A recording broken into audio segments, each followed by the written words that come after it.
যেটা হয় আমাদের ব্লাডে কি হয় যে সুগারের লেভেলটা বা গ্লুকোজ লেভেলটা সেটা বেড়ে যায়, কিন্তু অনেকেই হয়তো সেটা কখনো ভাবেনি অলরেডি কিন্তু আমাদের একটা সুগার লেভেল থাকে বডিতে,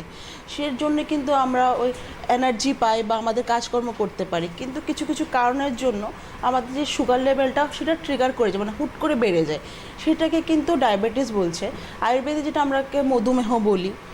সেখানে কি হচ্ছে বিশেষ করে এই ডায়াবেটিসের ক্ষেত্রে দেখা যাচ্ছে বিশেষ করে একটা পার্টিকুলার অর্গান প্যানক্রিয়াস এফেক্টেড হয়, কারণ আমরা যখন জন্ম নিই তখন থেকে কিন্তু ইনসুলিন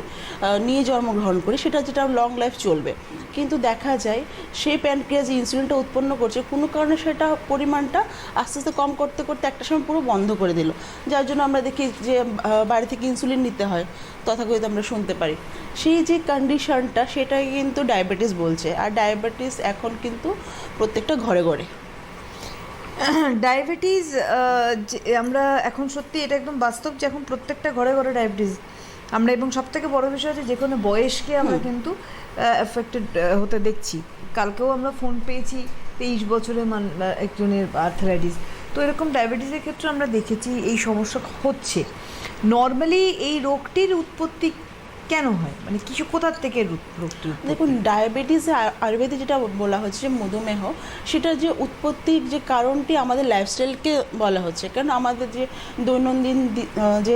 খাওয়ার সিলেকশনটা রয়েছে, আমরা যে খাবার খাচ্ছি সেখানে কি হচ্ছে আমাদের বিরুদ্ধ আহার করছে, মানে যে জিনিসগুলো একটা সঙ্গে একটা খাওয়া উচিত নয় সেটা আমরা খাচ্ছি। ফর এক্সাম্পল দই খাচ্ছি, দইয়ের সঙ্গে হয়তো ফিশ খাচ্ছি, দুধের সঙ্গে গার্লিক খাচ্ছি, মানে কোনো ঠিকঠাক কম্বিনেশন। হ্যাঁ, তার সঙ্গে কী হচ্ছে একটা সেকেন্ডারি লাইফস্টাইল, একটা আরাম জীবন সবসময় যাওয়া, যেটাকে আমরা আয়ুর্বেদের সুখ স্বপ্ন বলা হয়, মানে একটা লাইফস্টাইল লিড করছি যেখানে আমার শরীরে কোনো ধরনের কোনো এক্সারসাইজ হবে না, বা একটা সবসময় ঠান্ডা এসিতে থাকা, সেরকমভাবে এক্সারসাইজ থেকে অনেকটা দূরে করে নেওয়া নিজেকে, এই কারণগুলো কিন্তু ডায়াবেটিসের জন্য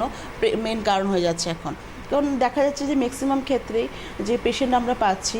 সেখানে কিন্তু ডায়াবেটিসের ক্ষেত্রে ওদের যে